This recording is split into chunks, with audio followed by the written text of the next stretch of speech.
Hey guys, Shadow One here, and today we're going to be going over the review of the Matrix S&T Sportsline M4 with the G3 Micro-Switch Gearbox. This version is the M-LOK 10.5 inch, so without further ado, let's hop into this. So starting off, we have a pretty simple cardboard box that it comes in. S&T logo right here on the corner, nothing special. Upon opening it, we have the S&T M4G3 series manual. It goes over the full metal and the Sportsline version, just basic operations of your AEG. Removing the foam reveals your M4. Looks like it comes with a high cap magazine.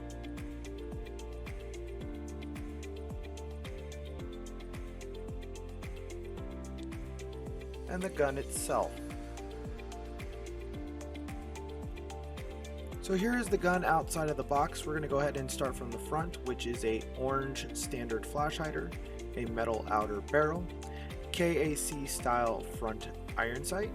You have metal M-LOK rail attachments already attached to the rifle.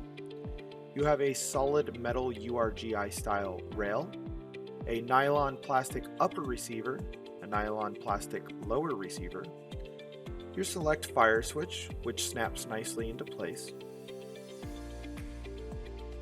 your rear KAC style iron sight, 3 positioning stock,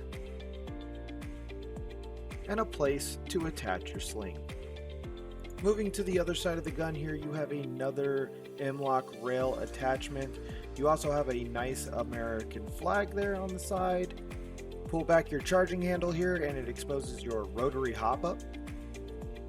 You have your mag release switch and another point for your sling.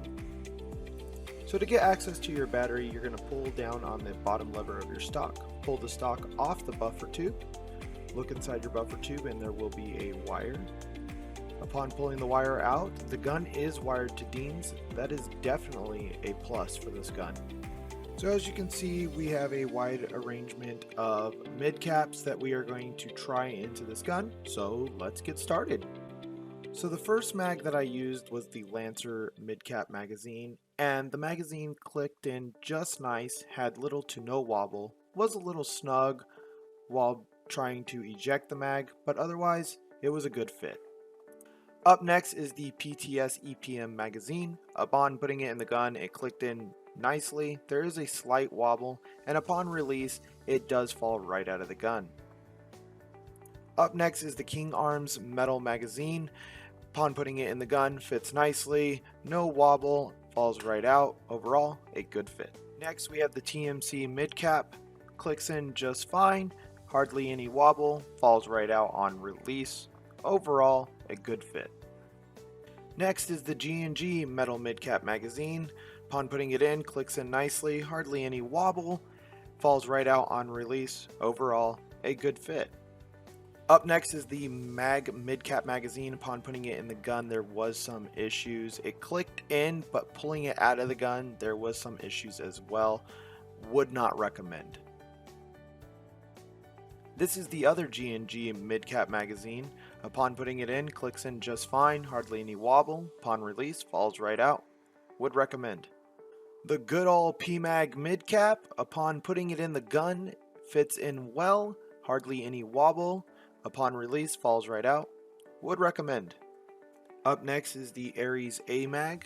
Upon putting it in, snaps in just fine. There is a slight wobble, but nothing to be worried about. Upon release, falls right out of the gun.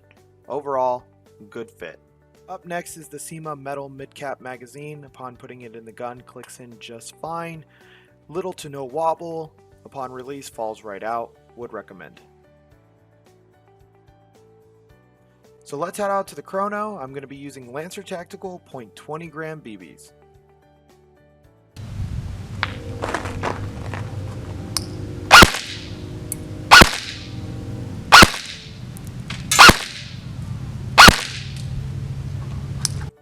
So as you can see, it varied from 381 to 390.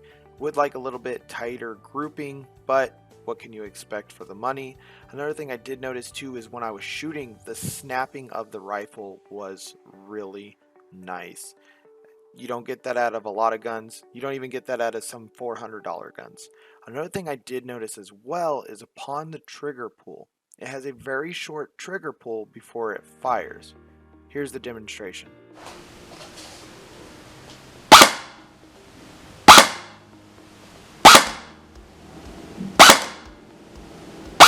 So as you can see, I was hardly applying any pressure to that, and I wasn't even pulling the trigger all the way back before it was firing, which is a definite plus for this gun. So this gun currently runs at $199, but I got it on sale during Black Friday, which brought it down to about $175. Now, you can use coupons on this gun, which is a definite plus. So what do you get for that $199 price tag? S&T Gen 3 LiPo Ready gearbox with the micro-switch trigger and a quick change spring guide. An integrated MOSFET, also a high strength nylon fiber reinforced upper and bottom receiver. Not to include, you get that awesome looking URGI style rail, which is full metal and comes with 3 already attached M-LOK rail attachments. So now going into my honest thoughts about this gun, I'm not gonna lie, I was a little concerned. I'm always hesitant when I order guns under $200 just because, you know, of the past you would get guns that were mediocre for $200. For $200 out of the box, you're already wired to Dean's, you got a rotary hop-up, that micro-switch trigger, the mag compatibility with this thing. I would say probably my only cons for this gun is the backwards American flag, and sadly the QD sling attachments on the rail do not function. And that's not a deal breaker by any means. Again, this gun was only $175 after I used the coupon code. Again, I did get this Black Friday, but there are still coupon codes out there for 15% off. So with that being said, this is making airsoft affordable. Again, you got those M-LOK metal rail attachments already attached to the front of the rail, so you can just hop in, throw your attachments on, and go. The mag compatibility on this gun is outstanding. We only had one problem with one brand of the mags that we used today. So overall, I have to say this is a great buy. We'll see how the performance holds up when I go to Jet Desert Fox here in March. I'm going to be taking this gun and the Matrix Honey Badger as well. But I hope this review helped you guys in some kind of way, some decision, answer any questions. Again, if you have any questions, put them down in the comments. I will do my best to get to them and answer them.